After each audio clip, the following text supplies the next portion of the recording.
Bonjour à tous, je suis très content de vous retrouver ce soir pour un nouveau live, au cours duquel on va mettre en lumière une SCPI, qui s'appelle Perial Opportunité Territoire. Je pense que si vous êtes là, c'est que vous le savez. Ce soir, je reçois Vincent Lamotte. Vincent, est-ce que vous nous entendez? Est-ce que vous pouvez parler? Très, très bien. Bonsoir Paul, bonsoir à toutes et à tous. On est ravis de vous accueillir. Alors, je vais, vous rappeler que, l'investissement en SCPI, c'est quelque chose qui est risqué. Je suis obligé de le faire pour toutes les personnes qui nous regardent en ce moment, qui nous écoutent et puis qui nous écouteront aussi et qui nous regarderont en replay, sur toutes les plateformes. On a une chaîne YouTube, à laquelle vous pouvez vous abonner. On a également, des évidemment des comptes, de streaming, toutes les plateformes que vous connaissez, Spotify, Apple Podcast et puis Deezer. La SCPI, c'est quelque chose de risqué. Évidemment, on, supporte un risque en capital lorsqu'on investit. On supporte, évidemment un risque en liquidité. Il se peut que les parts de SCPI que vous achetez et que vous souhaitez vendre ne soient pas, liquides tout de suite et il faut le savoir. Le sous-jacent, c'est de l'immobilier, tout comme le risque en capital. Le sous-jacent, c'est de l'immobilier. Puis il y a des risques qui sont propres au marché immobilier, qui, induisent une potentielle fluctuation de revenus et ça, il faut l'avoir en tête aussi. Les revenus de parts de SCPI ne sont pas garantis.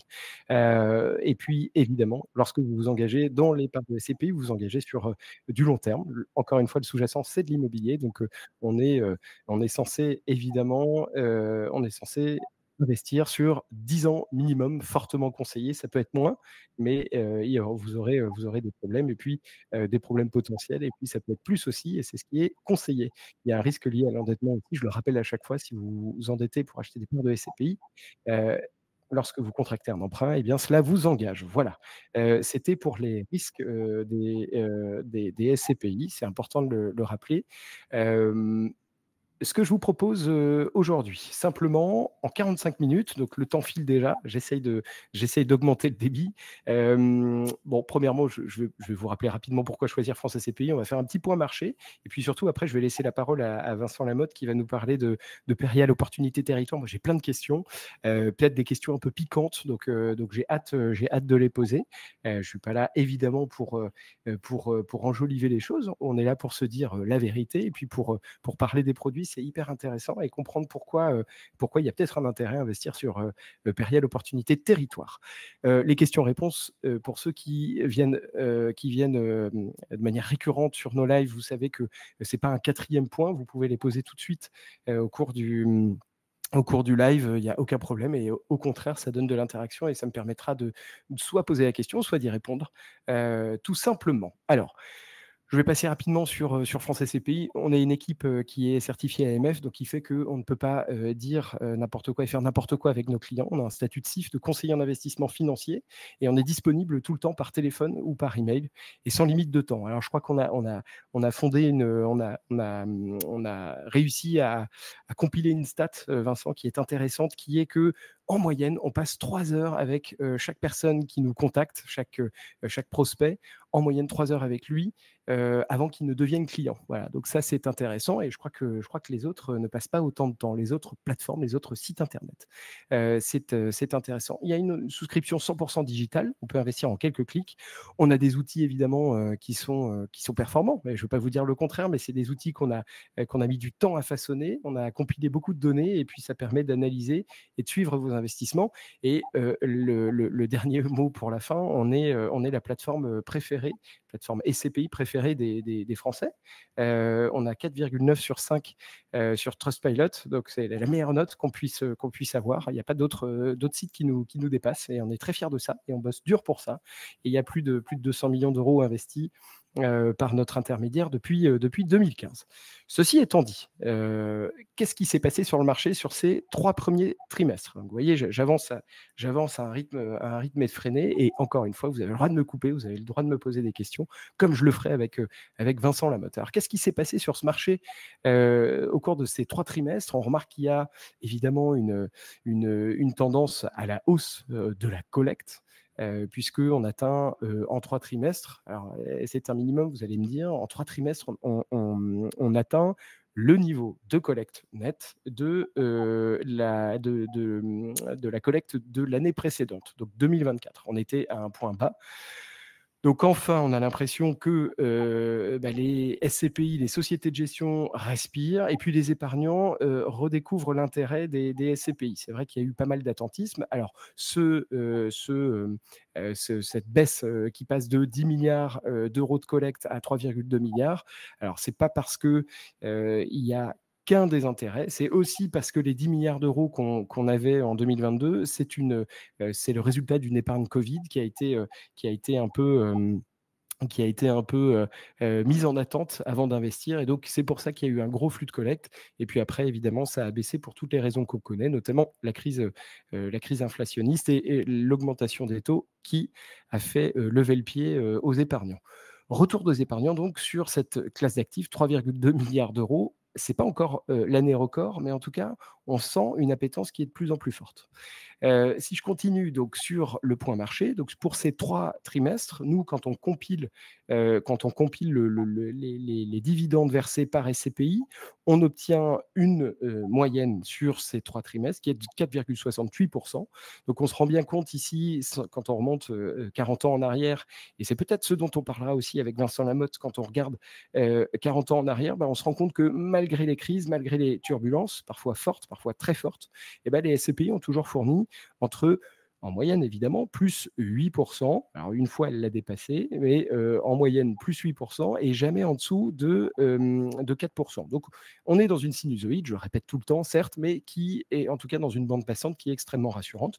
Et cette année, on s'aperçoit 4,68, les SCPI continuent de faire ce qu'elles disent, c'est-à-dire d'être un actif, une classe d'actifs qui permet d'avoir un couple rendement-risque relativement équilibré. Il faut quand même que je vous dise que ça, 4,68, c'est une moyenne, bien évidemment, et que, évidemment, il y a des disparités entre ces SCPI et que les performances passées ne présagent pas de l'avenir. C'est que ce 4,68-là, il est annualisé, il est calculé sur les 9 premiers mois de l'année, et puis c'est pas parce qu'on a 4,68% cette année qu'on va l'avoir ad vitam aeternam. C'est important de le préciser. Il y a quelque chose qui se passe qui est, pour nous en tout cas, un tout petit peu inquiétant, sur ces 3 trimestres, donc sur cette année 2025. En tout cas, si on fait un focus et le constat était quasiment le même sur les 2 premiers trimestres, il y a une collecte qui est très concentrée sur 4-5 SCPI. Donc on a à peu près, on a un peu plus d'une centaine de SCPI, hein, qui sont dans le paysage, et vous vous rendez compte que en millions d'euros, la collecte de ces 4-5 premières SCPI représente quasiment l'équivalent de la centaine qui reste. Donc c'est intéressant. C'est intéressant de voir et de constater ça. Pourquoi? Parce qu'on s'aperçoit qu'il y a une forte concentration, qu'il y a je dirais un retour des épargnants sur le marché des SCPI, mais il y a aussi un effet très moutonnier. C'est-à-dire que les épargnants se dirigent vers des SCPI qui semblent collecter, donc qui semblent sérieuses et donc qui semblent faire le travail sérieusement. Mais ce ne sont pas les seuls. Il y a beaucoup d'autres SCPI. On va en parler ce soir. C'est peut-être le cas de Perial Opportunité Territoire. Et effectivement, ça, c'est quelque chose que l'on surveille attentivement. Et au contraire, nous, on aime bien dire à nos clients, attention, c'est pas parce que tout le monde va dans cette direction qu'il faut y aller. Au contraire, il faut regarder aussi, il faut chercher les outsiders. Si on regarde également, et ça va être une question que j'ai pour vous, Vincent Lamotte, dans la présentation que vous allez nous faire de votre SCPI, on se rend compte qu'il y a une concentration évidemment sur les SCPI, mais aussi de manière typologique. Donc on se rend compte aujourd'hui que 84% de la collecte est drivée par les SCPI diversifiés. Alors aujourd'hui, tout le monde se dit un peu diversifié. Même des SCPI qui naissent, qui n'ont pas de patrimoine, se disent diversifiés. Alors je rappelle quand même que la diversification, elle est définie par l'ASPIM comme étant une SCPI qui a au moins 3 typologies d'actifs dans son portefeuille et moins de 50% d'une de ces typologies, enfin aucune de ces typologies, pardon, je ne suis pas très clair, qui dépasse les 50%. Donc on se rend compte qu'effectivement, c'est un terme qui peut être un peu galvaudé. Toutes les typologies qu'on pouvait avoir auparavant, qui étaient, alors certes, plus marginales, je pense au résidentiel, je pense à la santé, à la logistique, aujourd'hui, réduisent en tout cas leur part, leur collecte comme peau de chagrin. Et ça, c'est quelque chose qu'on suit attentivement aussi, les bureaux, qui représentent un petit pourcentage aussi de collecte. Et ça, on pourrait en reparler dans le futur. La concentration, elle se fait aussi sur la géographie. Et là, encore une fois, on trouve que c'est quelque chose d'extrêmement galvaudé.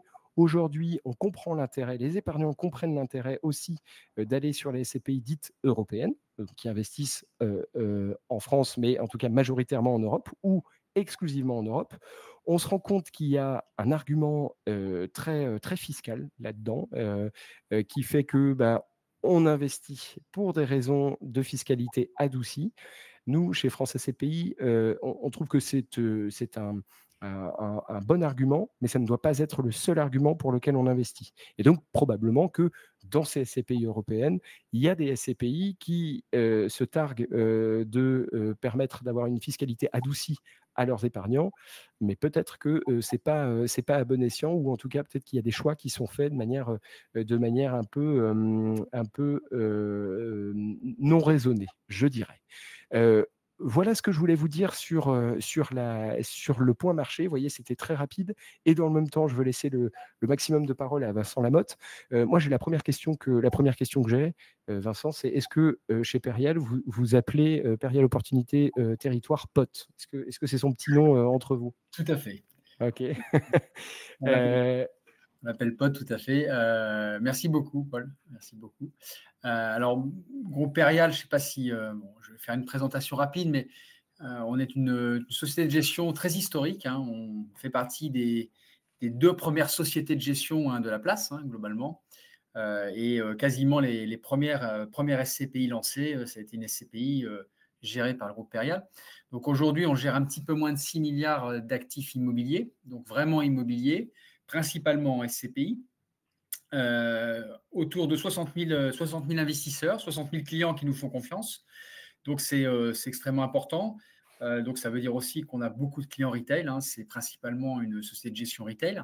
On a néanmoins quelques clients institutionnels, puisqu'on a également des fonds dédiés à une clientèle professionnelle, donc quelques institutionnels présents dans le capital de certains fonds. Aujourd'hui, le groupe Perial, c'est 180 collaborateurs, et j'y reviendrai parce que la taille d'une société de gestion, c'est aussi important. C'est aussi le savoir-faire de cette société-là, sa capacité à gérer des immeubles. C'est aussi au travers d'une équipe expérimentée. Et c'est vrai que vous l'avez un petit peu dit, Paul, c'est-à-dire que on peut investir à l'étranger avec 2-3 personnes, mais le fond du sujet, c'est d'abord effectivement bien acheter, mais surtout bien gérer. Et donc, pour bien gérer, il faut quand même des professionnels, il faut quand même être à côté des locataires et à côté des immeubles. Bon, et j'y reviendrai. Aujourd'hui, on a 1300 locataires, justement, pour y revenir. 1300 locataires pour à peu près 400 immeubles. Donc, vous voyez qu'on a une répartition. On a des dus monolocataires, évidemment, mais on a aussi des immeubles qui sont multilocataires, multiloc. Donc, parfois un petit peu plus difficile à gérer, mais on mutualise un risque avec plusieurs locataires, comme une SCPI avec plusieurs immeubles. Voilà. Aujourd'hui, on a 7 fonds qui sont labellisés. Vous les avez. Vous avez 5 SCPI, une SC qui est principalement dédiée au contrat d'assurance vie en unité de compte, donc qui s'appelle Perial Opportunité Territoire, Perial au carbone, pardon, article 9. Et puis on a un fonds professionnel, un FPCI qui s'appelle Perial Next Value 1, qui a un objectif plutôt de redéployer, transformer et rénover des immeubles pour les rendre vertueux. Voilà aujourd'hui le groupe Perial. Vous existez depuis combien de temps? Si vous l'avez peut-être dit, ça fait 60 ans. Ça fait 60 ans. On va fêter nos 60 ans l'année prochaine. Okay. Et quasiment la première SCPI est née dans la foulée de la création de la société de gestion. Donc, vous voyez qu'on a des véhicules qui sont très anciens. Alors, Perial, on a deux SCPI qui aujourd'hui ont des noms, Perial Grand Paris ou Perial Opportunité Europe, sont 2 SCPI qui sont extrêmement anciennes, qui ont fait l'objet de fusion. Donc, il y a eu des rapprochements entre diverses SCPI, mais on a encore des immeubles qui ont 40 ans, voire 50 ans dans certaines SCPI. Donc, c'est assez surprenant parfois quand on regarde un peu le patrimoine de voir qu'on a des immeubles avec des plus-values qui sont multipliées par 10 sur certains véhicules, parce que, évidemment, on a acheté très tôt certains actifs. OK, intéressant. Vous me dites, c'est moi qui ai la main, donc vous me dites, je suis le passeur de slide. Je vous laisse passer, je vous laisse passer. OK. Alors là, on en parlait, donc effectivement, une maison extrêmement engagée, 60 ans d'existence, hein. On est également un acteur européen, je ne l'ai pas dit, mais on a plus de 400 immeubles, on en a un gros 25% hors France. Donc, on a été investisseur très tôt en Europe, hein. Ça ne veut pas dire, voilà, si on a une stratégie qui aujourd'hui, et on va en parler, qui est plutôt franco-française, et on a été présent en Europe, on est présent en Europe depuis plus de 10 ans. Voilà. Donc, on a une centaine d'immeubles en Europe. Quand je dis Europe, c'est Pays-Bas, Allemagne, Italie, Portugal, évidemment Espagne. Voilà. Donc, on n'est pas contre l'Europe, au contraire, on y a été présent, on y est présent. On a ces pays qui aujourd'hui continuent à investir en Europe. 60 ans, c'est l'expérience des cycles immobiliers. Et je pourrais y revenir peut-être dans une de vos questions plus tard, mais on a des CPI qui ont 30 ans et donc qui ont passé un, voire deux cycles immobiliers, par exemple. Donc, on est capable aujourd'hui de savoir, en tout cas, on est capable de transformer, de modifier le parcours d'une SCPI qui, à un instant T, peut être en fin de cycle. Voilà. OK, on va en reparler. Moi, j'ai des questions que j'ai envie de vous poser, en effet. Je passe directement sur cette slide où je vous pose des questions un peu poil à gratter. Ouais. Je peux attendre, hein. Je peux me retenir. Alors, attendons quelques minutes. OK. Simplement, si on veut un petit peu plus parler de notre stratégie, pourquoi la France? Bon, ça fait plus d'1 an et demi qu'on a un petit peu réfléchi, évidemment, à nos nouveaux lancements de véhicules et de fonds. On se rend compte depuis plus d'1 an, même 2 ans maintenant, et vous l'avez très bien montré dans un des graphes, que l'essentiel de la collecte des SCPI, alors c'est 4 milliards en collecte brute. Vous avez montré la collecte nette, parce qu'elle est Oui, nette, tout à fait. mais c'est 4 milliards au 30 septembre de collecte brute. Donc ça veut dire qu'on va se diriger vers un 5 milliards 2, 5 milliards 3, probablement en fin d'année, en termes de collecte brute. Donc, sur ces 5 milliards 3, il y en a 80% qui sont investis hors France. Alors, chez Perial, ça fait 60 ans qu'on est présent en France. On trouve ça un petit peu dommage d'avoir cet investissement massif de l'épargne française dans les pays étrangers, alors qu'en fait, en France, depuis la correction d'un certain nombre d'actifs immobiliers où les valeurs aujourd'hui sont devenues extrêmement comestibles et les rendements attractifs, il était dommage en tout cas de ne pas profiter d'un marché français où il y avait d'abord moins de concurrence, puisque quand on dit qu'il y en a 80% qui investissent hors France, ça veut dire qu'il y a plus que 20% en France, hein. Donc, on a moins de concurrence, et quand il y a moins de concurrence, ça ne fait pas monter les prix. Voilà. Et on avait aussi en tête que un investissement, que ça soit en part de SCPI ou dans un immeuble, ça doit avoir aussi du sens. Voilà. Et du sens, ça veut dire aussi que on considère qu'on doit aussi accompagner le développement des territoires, le développement de nos régions. Il y a des régions françaises qui sont en plein redéploiement et on a une volonté de réindustrialisation de la France, de faire revenir les entreprises, de relocaliser les entreprises en France. Et on considérait qu'avec une SCPI qui pouvait accompagner les acteurs locaux dans leurs problématiques immobilières, c'était aussi un moyen de contribuer vertueusement au développement des territoires. Voilà. Donc, Alors ça, c'est quelque chose qui nous a interpellés. Moi, j'avoue que quand on a préparé ce live, et bien avant, en étudiant la SCPI, tout le monde part sur le secteur européen. Vous dites, ben non, on va à contre-courant. On crée une SCPI qui va être plutôt investie en France, même très investie à 100% en France pour l'instant en tout cas. Complètement, parce que, alors, il y a plein de bonnes raisons, à vrai dire. Il y a plein de bonnes raisons. La première, c'est déjà que Perial, 60 ans d'existence en France, ça fait 60 ans qu'on gère des immeubles en France, hein, et pas uniquement en Ile-de-France, beaucoup en région. Il y en a 70% en région. On a plus de 200 immeubles en France et donc 70% en région. Donc, on a une belle connaissance de nos régions et finalement des marchés locaux. Ça, c'est le premier argument. Le deuxième, évidemment, c'est qu'on a des fondamentaux immobiliers en région qui sont excellents. Vous en avez un juste à droite. Le taux de vacances, notamment en bureau, puisque le bureau reste quand même une classe d'actifs qui a été un petit peu attaquée avec le télétravail. On se rend compte qu'en région, on a des taux de vacances qui sont extrêmement faibles, hein. On est sous les 10%, on a 5,9%. On a quasiment 2 fois moins de vacances dans les bureaux en région plutôt qu'en Île-de-France. Alors évidemment, Île-de-France, il y a beaucoup de volume de bureaux en Île-de-France, évidemment. Mais on se rend compte, en tout cas, que les fondamentaux immobiliers sont très bons. La stratégie de période opportunité territoire, c'est aussi d'accompagner des acteurs locaux qui sont depuis des années implantés en région. Quand on fait un sell and leaseback d'un bâtiment d'activité, d'une PME française qui emploie 50 salariés, qui est installée dans ses locaux depuis 20 ans, évidemment, c'est des gens qui connaissent très bien leur métier, c'est des gens qui connaissent très bien leur secteur d'activité. Il y a des compétences locales qui sont ancrées. Et donc, il y a en tout cas un gros pari sur le fait que le locataire est très captif de l'immeuble, évidemment, dans lequel on le. Donc, tout ça mis bout à bout, on a une stratégie qui aujourd'hui est volontairement France, avec des classes d'actifs qui sont extrêmement alternatives. On voyait tout à l'heure dans votre graphique que le bureau, évidemment, descend en termes de classe d'investissement. Période opportunité territoire va bien évidemment moins acheter de bureaux. Nous, ce qu'on veut, c'est acheter des actifs qui donnent de la vitalité en localité, qui soutiennent l'emploi. Donc, on va être plutôt sur du commerce, on va être plutôt sur des bâtiments d'activité, on va plutôt être sur de l'hôtellerie. L'hôtellerie, ça soutient l'emploi, le tourisme. Donc, on va être plutôt sur ces classes d'actifs qui créent un écosystème économique favorable. Voilà. J'allais vous poser la question, Vincent Lamotte. J'avais envie de savoir si vous étiez prêt à acheter des bureaux à la Défense, des tours d'immeubles à la Défense. Est-ce que ça rentrait dans votre giron pour période opportunité territoire? Non, pas du tout. Pas du tout, du tout. Le bureau, c'est une classe d'actifs à part. Même si la Défense retrouve des couleurs aujourd'hui. On a beaucoup attaqué le secteur de la Défense, mais on se rend compte qu'aujourd'hui, les prix au mètre carré en loyer dans Paris QCA deviennent tellement élevés qu'il y a un report de certaines entreprises qui n'ont pas les moyens de se payer des locaux dans Paris à 1 200 ou 1 300 euros du mètre carré. Donc, il y a un report et Paris Défense est extrêmement bien localisé. Géographiquement, c'est top. Pied de métro, pied des RER. Il y a des services et des loyers à 250 ou 300 euros du mètre carré peuvent être extrêmement attractifs pour des reports.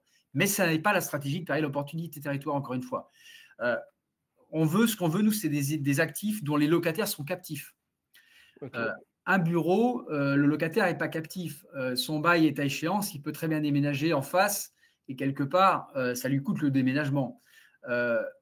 Une entreprise qui vend son actif dans lequel elle est implantée depuis 20 ans et qui a investi plusieurs millions dans son actif immobilier et que les investissements valent plus cher que l'immobilier lui-même, évidemment, ça dissuade de déménager. Et donc, l'idée en fait de période opportunité territoire, c'est plutôt évidemment d'aller acquérir des actifs dans lesquels soit il y a un remplacement facile des locataires. Le commerce, quand on a des retail parks, très simple de renouveler des baux tous les 3, 6, 9, de trouver un nouveau locataire. L'activité, c'est un petit peu différent. Quand on a un locataire captif, il reste dans son bâtiment, il a investi et donc il ne va pas déménager du jour au lendemain. Le bureau, c'est un petit peu différent. Case d'actifs, un petit peu différent. Donc, voilà, période opportunité territoire n'a pas vocation de toute façon à investir en Île-de-France. On est plutôt dans les territoires et dans les régions françaises. Donc, plutôt favoriser l'emploi dans les régions françaises. L'Île-de-France a une dynamique d'emploi extrêmement forte. On a un autre fonds qui investit en Île-de-France. On pourra en parler à la fin, mais qui n'est pas un fonds de type SCPI, qui est un fonds professionnel à capital d'investissement, qui est plutôt de la transformation d'immeubles. Et là, voilà. OK.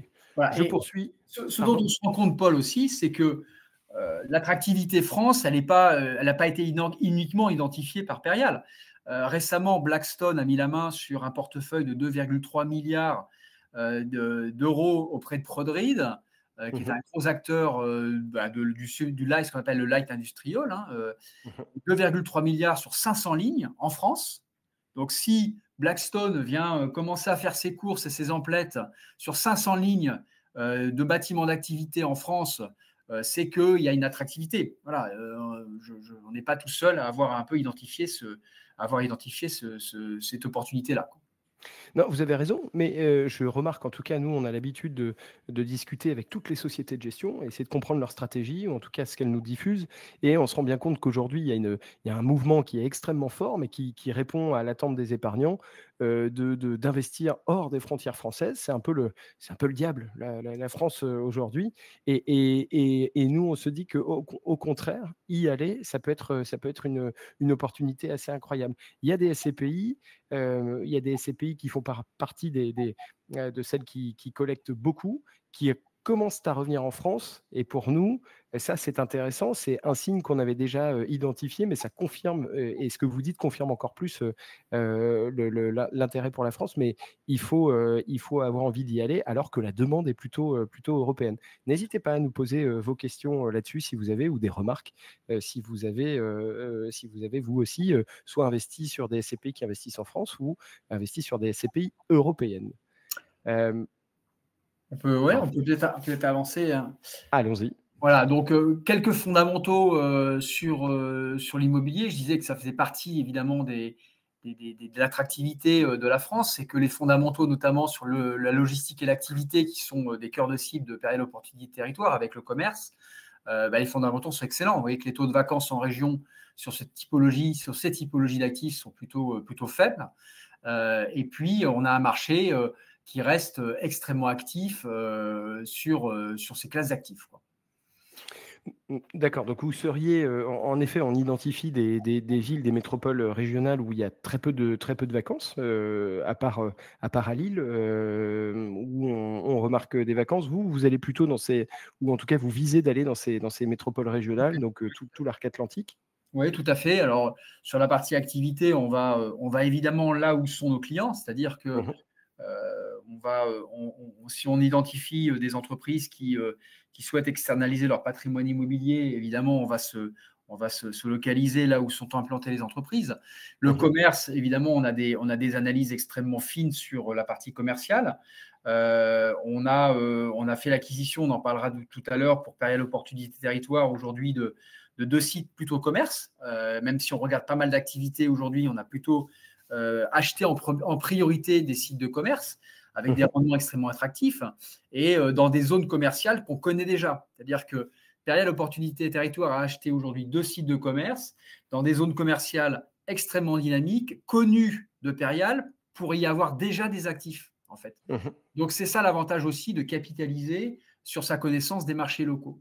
Voilà. D'accord, OK. Ouais.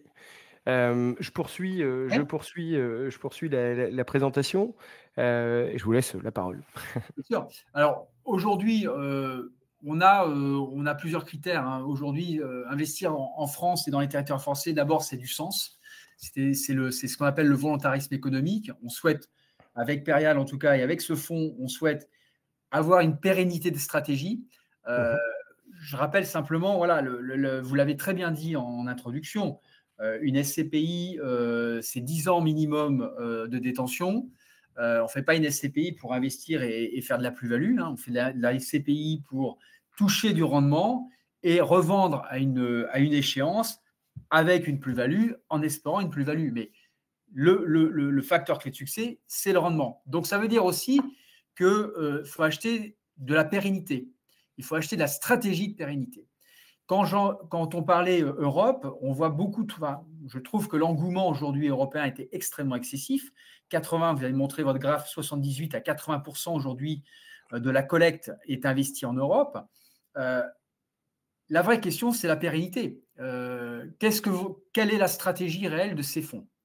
Mmh. Est-ce que c'est une stratégie uniquement européenne de j'achète avec le rendement le plus élevé possible? Chez Périal, notre volonté, c'est d'avoir une SCPI qui, dans 20 ou 30 ans, existe encore. C'est le cas de Périal Opportunité Europe, c'est le cas de Périal Grand Paris, qui sont des SCPI qui ont plusieurs dizaines d'années aujourd'hui. Donc, c'est d'avoir une SCPI qui est pérenne. Et donc, pour avoir une SCPI qui est pérenne, on ne peut pas uniquement capitaliser sur du rendement court terme et sur un effet fiscal. Il faut aussi avoir une vision sur le long terme et la capacité des SCPI à exister dans la stratégie immobilière dans laquelle elle s'est impliquée dans 30 ans ou dans 40 ans. Voilà. Et donc, le volontarisme économique et le soutien de l'activité française, ça reste, à mon sens en tout cas, et au sens de Périal, une stratégie extrêmement pérenne à terme. Voilà.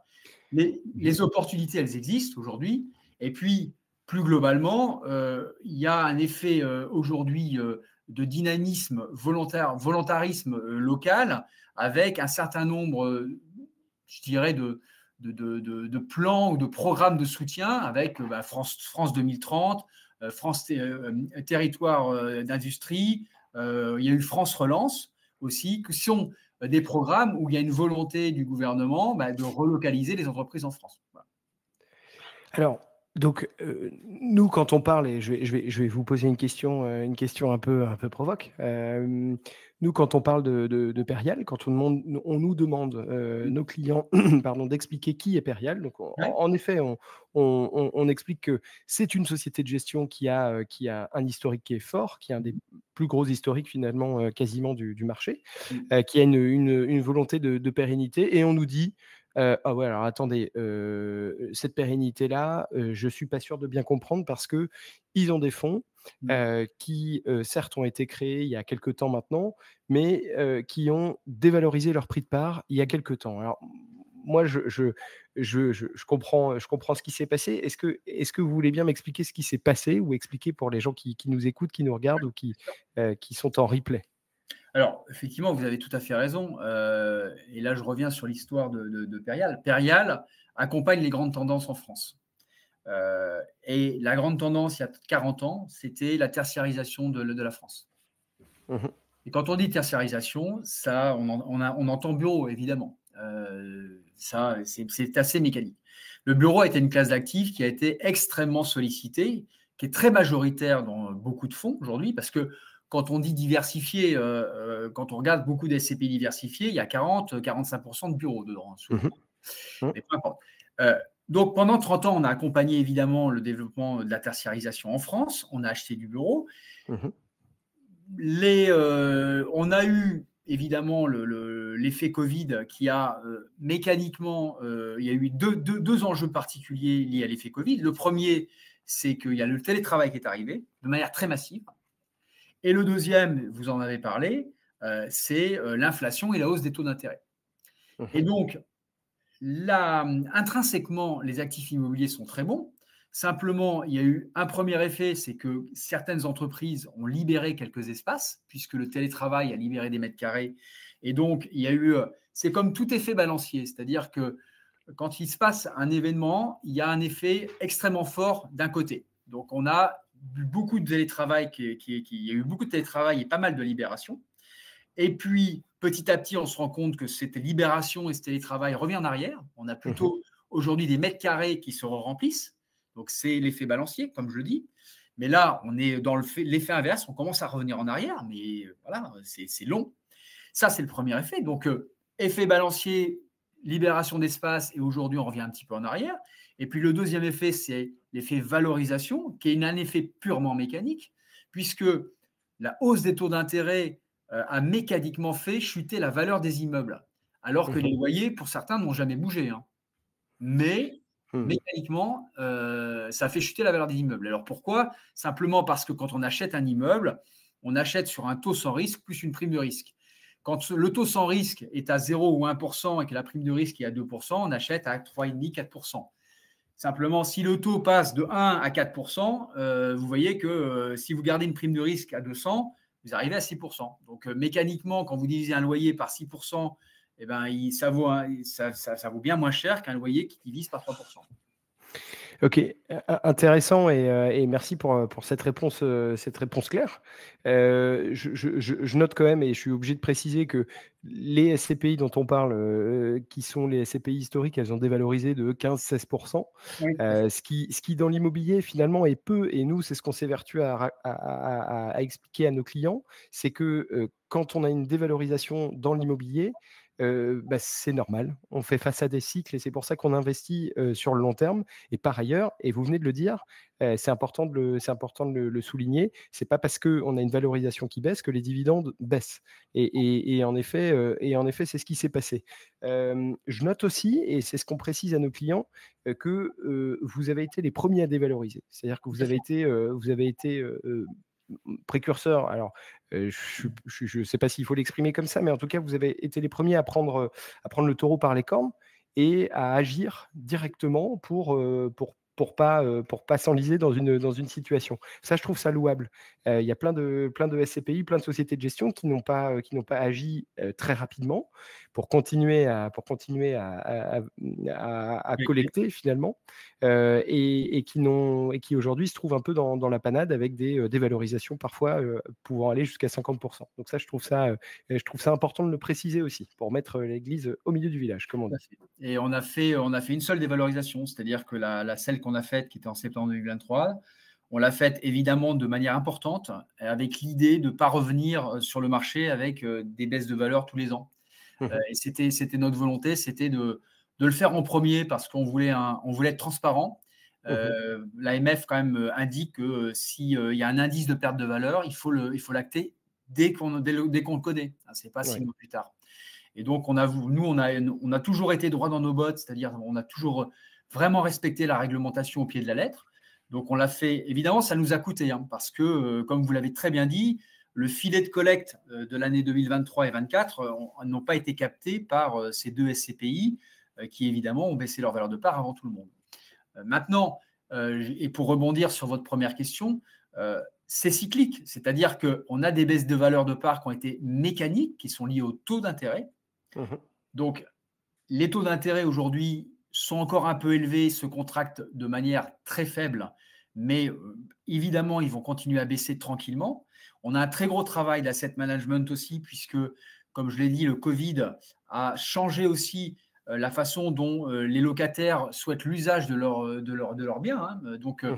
on aménage nos bureaux de manière très différente de ce qu'on avait l'habitude de faire. Et ça ne se fait pas en 24 mois, hein, ça se fait en plusieurs années. Donc, aujourd'hui, on a beaucoup de bureaux qui ont des styles hôtels. C'est-à-dire qu'aujourd'hui, les gens veulent arriver dans des bureaux qui sont aménagés dans des styles très accueillants. Et ça ne veut pas dire justement qu'il y a moins d'espace. Au contraire, là où on pouvait mettre 10 mètres carrés par personne, aujourd'hui, on met plutôt 15 à 17 mètres carrés par personne. Mmh. Donc, ça veut dire que quand je vous dis qu'on regagne des mètres carrés à la location, parce que dans l'aménagement et l'usage de nos bureaux, on a besoin de plus de mètres carrés pour satisfaire nos locataires. Voilà. OK, donc prime au confort. OK, je comprends, c'est intéressant. Alors si on poursuit, donc techniquement, qu'est-ce que vous avez envie de dire, là, à la vue de cette, slide Alors, sur Perial Opportunité Territoire? alors déjà, c'est une SCPI qu'on a voulu accessible au plus grand nombre. Mmh.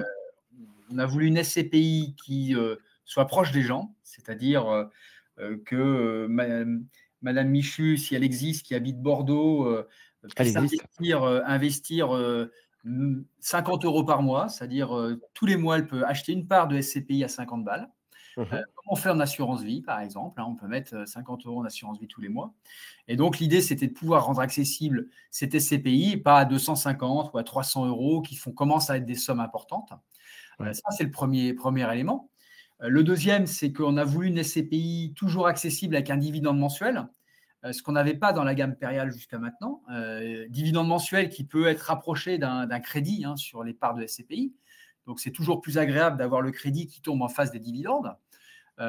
Et ça, c'est quelque chose qu'on a voulu également.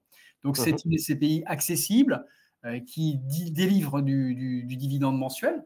Et puis, évidemment, c'est une SCPI sur laquelle on a voulu avoir enfin, en tout cas un rendement, avoir un couple rendement et sens de l'investissement le plus élevé possible.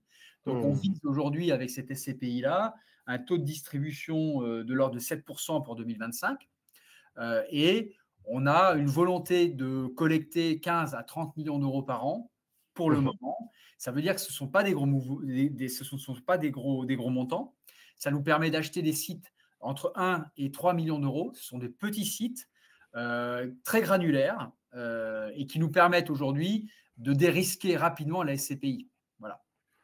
OK, donc en clair, c'est de ce que je comprends, donc c'est une SCPI qui est accessible, dans tous les sens du terme, qui effectivement, permet de mettre un pied finalement dans l'immobilier si on ne l'a pas encore fait, ou alors de consolider, de consolider un investissement immobilier qu'on peut déjà avoir. L'investissement, le versement pardon, mensuel des dividendes, c'est important de rappeler parce que nous, on évolue, vous et moi, dans le monde des SCPI, donc on a l'impression que tout le monde le sait, mais non, tout le monde ne le sait pas. Les SCPI, lorsqu'elles versent un loyer, lorsqu'elles versent un dividende à leurs associés, elles le font de manière assez dominante trimestriellement. Et donc, il y a de plus en plus de SCPI, une minorité encore, qui décident de faire un versement mensuel, ce qui revient au même, mais en termes de trésor, c'est beaucoup plus confortable, surtout quand vous avez un crédit, comme vous l'avez dit. Les biens que vous visez, c'est des biens qui, alors on parle de 2-3 millions pour vous comme pour moi, c'est des sommes qui sont importantes, mais c'est plutôt des biens dits small cap. Alors c'est un peu galvaudé aussi comme terme, mais c'est des biens qui sont pas accessibles aux premiers venus, comme vous et moi, et qui dans le même temps sont pas trop regardés par les autres sociétés de gestion. Ça passe sous le radar parce que c'est trop petit, et donc il y a des affaires à faire. En clair, c'est ça, si je résume. Exactement ça. Et c'est le cas, si on passe, on peut peut-être avancer un petit peu, Mmh. c'est le cas d'une acquisition qu'on a faite, alors celle-ci, voilà, précisément, une petite Mmh. acquisition alors à Distré, hein, Distré, c'est dans le Maine-et-Loire, c'est à côté de Saumur, dans une Ouais. zone commerciale, et je le disais tout à l'heure, qu'on connaît puisqu'on est déjà investisseur au travers de d'autres SCPI dans cette zone commerciale, donc on connaît le dynamisme. Mmh. C'est un preneur qui s'appelle Centracor, hein, qui est solide, et typiquement, c'est un volume qui est d'un 1,2 million d'euros, donc c'est un petit volume, mais qu'on a Ouais. acheté à 10% de rendement. Alors pourquoi on OK. l'a acheté à 10% de rendement? Simplement parce que on a réussi en tout cas, à saisir une opportunité d'un fonds qui était obligé de vendre rapidement. Voilà. Donc, et voilà, on a été très rapide à pouvoir à exécuter. On a Mmh. fait ce qu'on appelle du off-market, c'est-à-dire que on était en lien avec la société de gestion qui avait ce fonds. Et donc, Mmh. on a été très vite informé, puisqu'on était déjà propriétaire de certains sites dans la zone commerciale, que ce site-là était à vendre. Et donc, typiquement, on a pu passer dans un process gré à gré, on va dire, Mmh. qui nous permet de capter 10% de rendement sur cette acquisition-là. Donc, voilà, donc c'est une très belle acquisition pour lancer ce fonds. OK, joli exemple en effet. Alors, juste avant de répondre à la question de MC, je rappelle que quand vous dites 10 de rendement à l'acquisition, évidemment, c'est pas 10 dans la poche de l'investisseur, c'est 10 pour vous, et évidemment la société de gestion, elle encaisse le loyer, c'est son métier, et puis elle reverse un dividende aux associés qui sera évidemment à moins de 10 normalement si si tout va bien. Il y a une règle. La règle, c'est globalement les frais de structure, c'est à peu près 150 points de base Mmh. ou à 200 points de base. Voilà. Donc, voilà, c'est un peu la règle. Alors bon exemple, c'est bien, ça permet d'être concret. On nous demande souvent, on nous dit: «Les SCPI, c'est une boîte noire, on ne sait pas ce dans quoi on investit». Non, non, c'est pas vrai. On a des exemples, et je trouve qu'en 20 ans, les SCPI ont transparisé ça, donc c'est très bien. Alors MC me demande le délai de jouissance, de rappeler le délai de jouissance. C'est 4 Heu mois. 4 mois. 4 mois, C'est 4 mois. donc le délai de jouissance, je rappelle, hein, encore une fois, pour les gens qui découvrent la SCPI, le délai de jouissance, c'est le délai entre lequel vous investissez et le délai et le moment où vous pouvez prétendre à percevoir des revenus. Donc Mm. en général, bah, 4 mois. Alors je crois que la moyenne des SCPI, on avait calculé ça, c'est 4 mois, donc on est pile dans la moyenne pour, période opportunité territoire. Olivier nous demande dans quel SCPI on peut acheter, dans quel, pardon, contrat d'assurance vie on peut acheter cette SCPI, si vous le savez? Alors, Est-ce que pour le moment, il n'est pas éligible au contrat d'assurance vie. Mmh. On a souhaité dans un premier temps, et c'est volontaire, D'accord. on a souhaité dans un premier temps ne pas la rendre éligible tant qu'elle n'avait pas une taille suffisante. Voilà, connaît certaines SCPI qui ont beaucoup une souscription au travers de contrats d'assurance vie et qui aujourd'hui sont un petit peu embêtés. Donc, volontairement, pour le moment, elle n'est pas encore éligible. Elle le sera, je pense, dans 24-36 mois. Mais l'idée, c'est d'abord de pouvoir offrir un produit simple, en direct ou en démembrement, évidemment. Euh, et le contrat d'assurance vie, voilà, on y a beaucoup réfléchi, mais on trouve que c'est un petit peu tôt. Voilà. Ok, je complète ça en disant, mais après chaque société de gestion a sa stratégie évidemment, mais en ouvrant finalement la collecte à des assureurs, on risque aussi on augmente pardon le risque d'illiquidité ou de liquidité si jamais l'assureur veut sortir d'un coup. Alors il y a toujours des clauses, mais c'est toujours une règle de diversification et de dilution à la fois quand on achète des actifs, quand on se constitue le portefeuille, mais à la fois aussi auprès des associés. Si on a un associé qui représente 50% de la collecte, ça peut être compliqué s'il décide de sortir tout seul au même moment. Olivier repose une question, pardon, MC, j'imagine Marie-Caroline, Marie-Christine, je ne sais pas, nous demande si la SCPI est éligible au PER 1, donc au PER. Est-ce que vous pouvez répondre à cette question ou vous n'en Je savez ne rien? pense pas. Je ne pense pas. J'ai un joker là. C'est Ok, mon seul joker. ok, ça marche. Je, On vous pense pas. répondra, Je MC. pense pas. Ok. Et puis les clés de démembrement. Alors oui, vous pouvez les avoir, Olivier, qui Oui. nous pose la question. Alors, Je voulais. je les ai sur un autre ordinateur, mais oui, Ouais. on a des clés de démembrement. Alors, ça dépend sur combien d'années, mais vous les souhaitez, mais Alors comme je peux pas toutes les épeler en fonction des durées, en fonction des durées, je vous propose, Olivier, de vous les envoyer par mail. on va vous les envoyer. Je les ai sous les yeux, Yes. de 5 à 15 ans. Oui. Ok. Ok.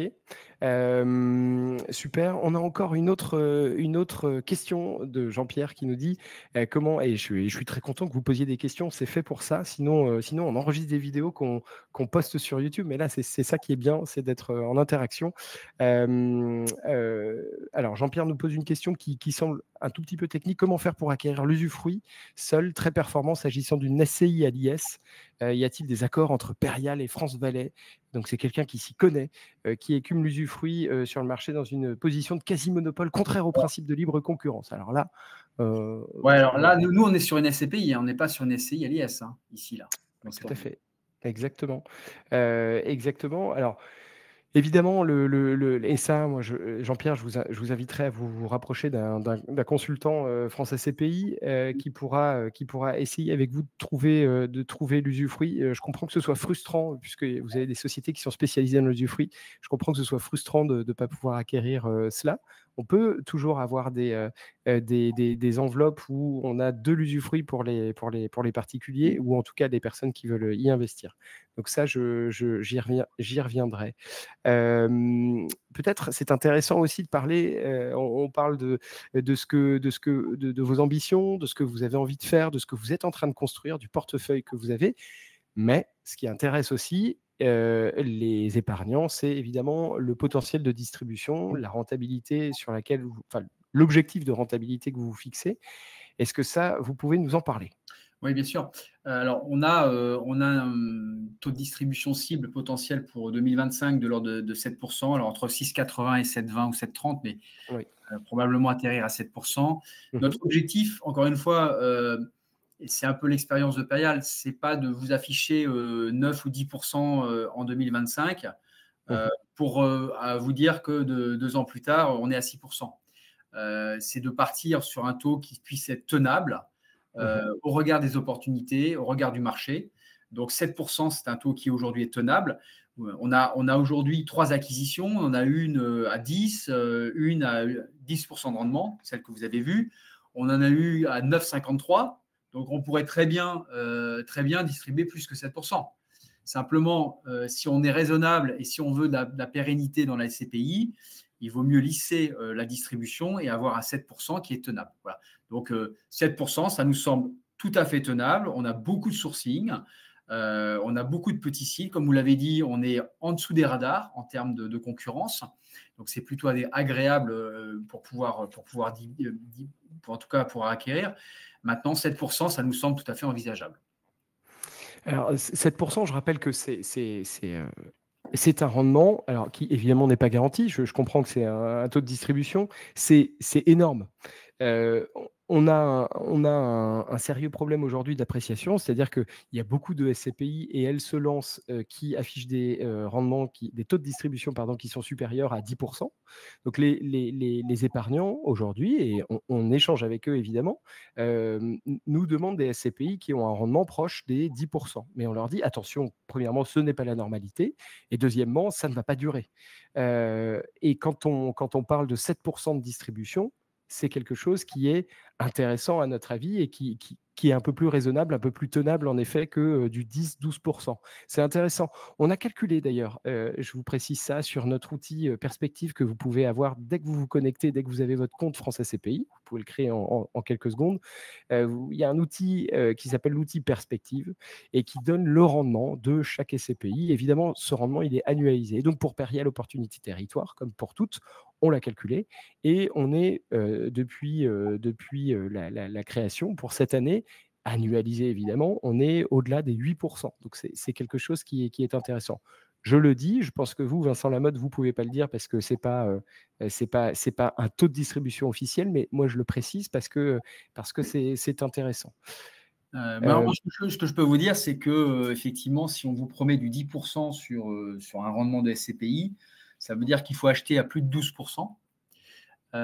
Et quand on achète à plus de 12% des actifs, surtout à l'étranger, parce que je vois tout à fait qui a proposé du 10%, quand on regarde la localisation des actifs immobiliers, ben, je ne serais pas très investisseur dans la SCPI. Voilà, encore une fois, il faut réfléchir en termes de pérennité. Pérennité de la SCPI, pérennité de la société de gestion. Et ça, c'est extrêmement important. Et un rendement à 2 chiffres est absolument impossible à tenir dans le temps. Voilà. Ok. Message reçu. MC qui me dit Paul, à quand une visio sur la nue propriété, pleine propriété, usufruit avec une SCI à l'IS? Pas de problème. Je sais que vous êtes une fidèle de nos lives et à chaque fois vous me posez la question et on va le programmer. Et je suis très sérieux quand je dis ça, probablement dans les prochaines semaines, au moins prochain mois. Ok, je regarde les questions. 100% en France, il vaut mieux investir via une SCI à l'IS plutôt qu'en particulier, car fiscalité à 15% au lieu de 17,2 plus tranche d'impôt. Non. Alors c'est vrai qu'il y a en effet, c'est plus favorable d'investir via une SCI pardon, à l'IS, sauf que quand on dit ça, on compare forcément ce taux à une SCPI qui est à 100% en Europe. Sauf que la fiscalité aujourd'hui qu'on voit qui est plutôt favorable aux investisseurs, là, j'emploie le mot-clé de Vincent Lamotte, qui est le mot-clé de pérennité. Je ne sais pas et je ne peux pas vous garantir qu'il y ait une pérennité sur cette fiscalité, clairement. Tout à fait. Je pense qu'en fait, il faut raisonner en termes d'allocation de ces investissements, hein, tout simplement. Hein. L'idée, c'est pas de mettre tous ces deux dans le même panier, c'est pas d'investir tout en France.